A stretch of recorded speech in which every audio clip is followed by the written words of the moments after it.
इस वीडियो में हम लोग देखेंगे क्लास 8वीं हिंदी पाठ 11 कबीर के पद के सभी प्रश्न उत्तर को। चलिए इस वीडियो को शुरू करते हैं। जैसा कि प्रश्न अभ्यास का यहाँ पे पाठ से क्वेश्चन नंबर 1 में यहाँ पे दिया गया है कि निम्नलिखित पंक्तियों को पूरा कीजिए। क्वेश्चन नंबर का मेरा तेरा मनुआ खाली स्थान यहाँ पे दिया गया है और दूसरी पंक्ति में भी खाली स्थान है। तू कहता कागज की लेखी और तीसरी पंक्ति में देखेंगे मैं कहता सुराव नहारी खाली स्थान। चौथी पंक्ति में भी खाली स्थान है। तू रहता है सोई रे। इसका उत्तर में हम लोग खोजेंगे पहले कि मेरा तेरा मनुआ कहाँ पे लिखा है और अंत है जो सोई रे है। चलिए इसका उत्तर यहीं पे दिया गया है। देखिए यहाँ पे दिया गया है मेरा तेरा मनुआ, इसको नहीं लिखना है, बाकी जो भी इसमें है यहाँ से लेकर और यहाँ तक लिख लेना है। यहाँ से लेकर और यहाँ तक ये जो पूरा पंक्ति है इसको सभी को लिख लेना है। क्वेश्चन नंबर ख में यहाँ पे दिया गया है ना तो कौनो क्रियाक्रम में खाली स्थान पल भर की तलाश में। यहाँ पे और यहाँ पे खाली स्थान दिया गया है, तो सबसे पहले यहाँ पे खोजेंगे ना तो कौनो क्रियाक्रम में। यहाँ पे देखेंगे ना तो कौनो क्रियाक्रम में, ना ही जोग बैराग में, खोजी होए तो तुरंत ही मिलहो पल भर की तलाश में। यहाँ से लेकर यहाँ तक भर देंगे। इस प्रकार हम लोगों ने क्वेश्चन नंबर 1 को देख लिए। अब देखेंगे क्वेश्चन नंबर 2 को। इन पंक्तियों के भाव स्पष्ट कीजिए। क्वेश्चन नंबर का मैं कहता निर्मोही रहियो तू जाता है मोही रे।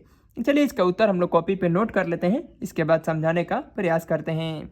क्वेश्चन नंबर का यहाँ पे दिया गया है कि मैं कहता निर्मोही रहियो तू जाता है मोही रे।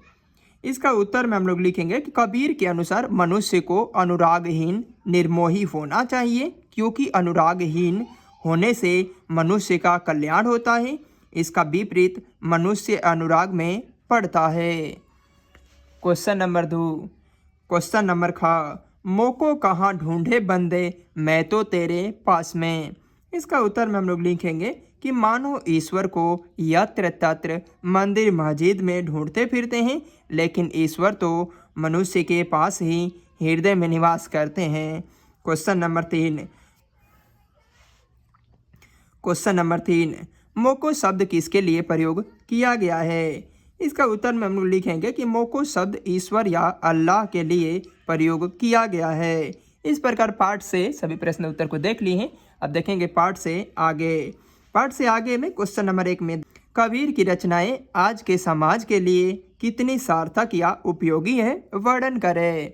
इसका उत्तर में हम लोग लिखेंगे कबीर की रचनाएं आज के समाज के लिए अत्यंत सार्थक उपयोगी है।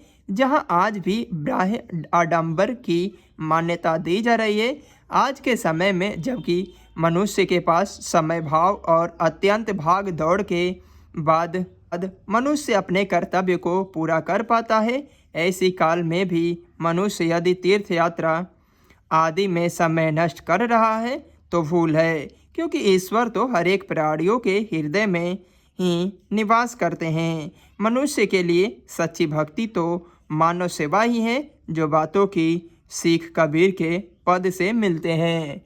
क्वेश्चन नंबर 2 में यहाँ पे दिया गया है। पाठ से आगे में क्वेश्चन नंबर 1 को देख लिए। अब देखेंगे क्वेश्चन नंबर 2।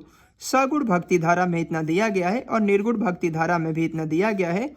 इस आधार पर कबीर को आप किस श्रेणी में रखेंगे, तर्कपूर्ण उत्तर दीजिए। इसका उत्तर में हम लोग लिखेंगे 2 का उत्तर में यहाँ पे लिखा गया है कि कबीर 10 निर्गुण भक्ति धारा के भक्त कवि थे, क्योंकि उन्होंने ईश्वर को मानव हृदय में ही रहने वाला बताया है। उनके अनुसार मंदिर मस्जिद या कैलाश आदि तीर्थ स्थान में साकार रूप स्थित देवताओं की मूर्ति में ईश्वर नहीं रहते हैं।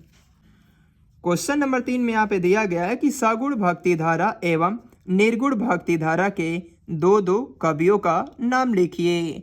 इसका उत्तर में हम लोग लिखेंगे क्वेश्चन नंबर 3 का उत्तर में हम लोग लिखेंगे कि सगुण भक्ति धारा में तुलसीदास एवं सूरदास प्रमुख है। निर्गुण भक्ति धारा में कबीरदास और रैदास प्रमुख है। क्वेश्चन नंबर 4 में दिया गया है कि वैसे पंक्तियों को खोज कर लिखिए जिसमें कबीर ने धार्मिक आडंबरों पर कुठाराघात किया है। इसका उत्तर में हम लोग लिखेंगे कि मोको कहाँ ढूंढे बंदे, मैं तो तेरे पास में, ना मैं खाली स्थान कैलाश में, ना तो कौनो क्रिया खाली स्थान बैराग में, खोजी होए तो खाली स्थान तलाश में, कहे कबीर खाली स्थान सांस में। यही पंक्ति को लिखना था। लोगों ने पाठ से आगे में क्वेश्चन नंबर 1, 2, 3 और 4 को देख लिए हैं। इस प्रकार पाठ 11 समाप्त होता है। मिलते हैं नेक्स्ट वीडियो में पाठ 12 विक्रमशिला के सभी प्रश्न उत्तर के साथ में।